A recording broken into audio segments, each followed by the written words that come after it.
Faut-il dénoncer les accords du Touquet? Beaucoup de gens le disent déjà depuis longtemps, nous le pensons, mais nous pensons surtout qu'il faudrait les remplacer par une clause différente.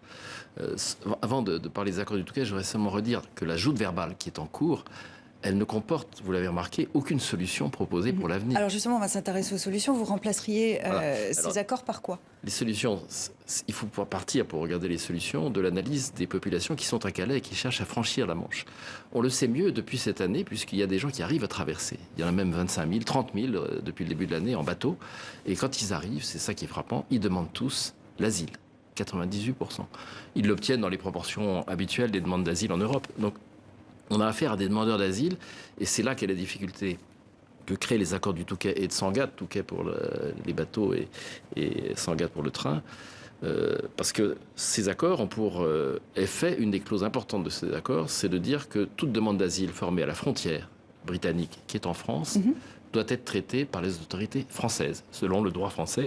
Donc vous, ça donne aucun accès. Vous seriez favorable à ce que ça soit traité directement par les Britanniques? Ce que nous pensons, c'est qu'à la place d'un accord comme celui-là, il faudrait un accord bilatéral entre la France et l'Angleterre qui organise, selon des critères et des objectifs précis, des règles précises, la répartition des demandeurs d'asile qui sont là. Ce sont des demandeurs d'asile. Il se peut que parmi eux, il y en ait beaucoup qui aillent principalement pour des raisons économiques ou pour des raisons familiales, mais ils sont tous demandeurs d'asile. Il faut traiter cette demande d'asile. Mais est-ce que, par exemple, pardonnez-moi, vous seriez favorable à les laisser passer, passer les migrants vers le Royaume-Uni, puisque le Royaume-Uni ne fait plus partie de l'Union européenne, donc ne dépend plus de Dublin? Oui. Est-ce que ça serait une solution? Oui, le fait qu'ils ne dépendent plus de Dublin ne dispense pas de régler les conditions dans lesquelles la demande d'asile doit être traitée. Cette demande d'asile, elle peut concerner des gens qui ont des liens avec le Royaume-Uni, elle peut aussi concerner des gens qui ont des liens avec la France.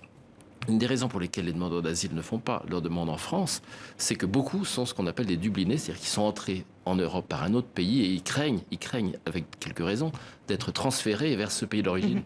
Donc concrètement, si on est entré en Europe par la Grèce, on serait renvoyé vers la Grèce. C'est ça l'Italie ou accords l'Espagne, de Dublin. Et donc c'est une des raisons pour lesquelles on a peu de demandes en France d'asile à la frontière de Calais et qu'on a une demande potentielle très grande pour l'Angleterre. Ça ne veut pas dire que la répartition finale serait celle-là, mais il nous semble que la solution n'est pas de dire les demandeurs d'asile choisissent le pays où ils vont. Cette règle serait sans doute assez dangereuse en provoquant des errances et en favorisant le travail des passeurs. Nous pensons qu'il faut que les deux gouvernements s'entendent sur des règles de répartition de la demande d'asile qui est là. Est-ce qu'en attendant, vous êtes favorable à un couloir humanitaire comme on a pu l'entendre aujourd'hui?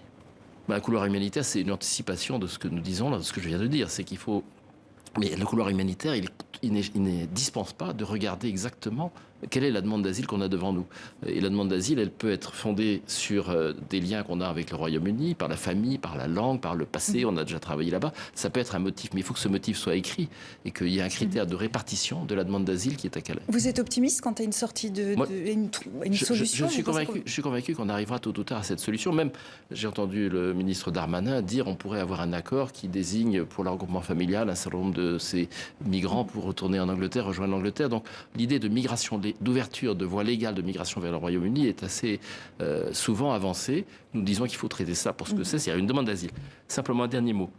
C'est que, bien entendu, le ministère de l'Intérieur est un peu paralysé en France devant cette hypothèse, puisqu'il se dit si on ouvre une porte pour l'asile au Royaume-Uni à Calais, on va voir entrer par d'autres portes vers la France beaucoup de demandeurs d'asile. D'un appel d'air. Et donc il faut réfléchir à la manière de s'y prendre. Thierry Leroy, merci beaucoup d'être venu dans 64 minutes. Merci.